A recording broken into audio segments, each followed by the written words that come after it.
Average का दोस्तों ये प्यारा सवाल देखें, ए बी और सी का औसत डी से 8 कम है।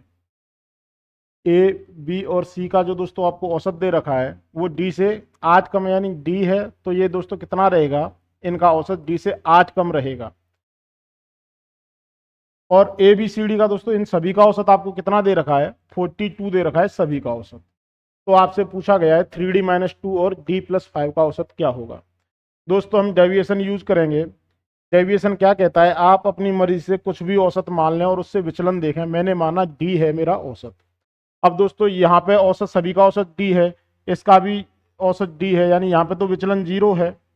यहाँ पे दोस्तों कितने का विचलन है, ये डी से कितना कम है, 8 कम है। और लोग कितने हैं दोस्तों, ए बी सी यानी 3 लोग हैं। 1 पे 8 कम यानी 3 पे दोस्तों कितना होगा, -24 की कमी आएगी। अब इस जो -24 ये डेविएशन आया है, इसको दोस्तों आपके ओवरऑल लड़के कितने हैं, 4 हैं, यानी इसको 4 लोगों में बराबर बांटना है। यानी आपको कितना कम करना पड़ेगा दोस्तों, -6, यानी जो आपका औसत है वो D-6 हुआ। अब D-6 की दोस्तों आपको वैल्यू दे रखी है कितनी, 42।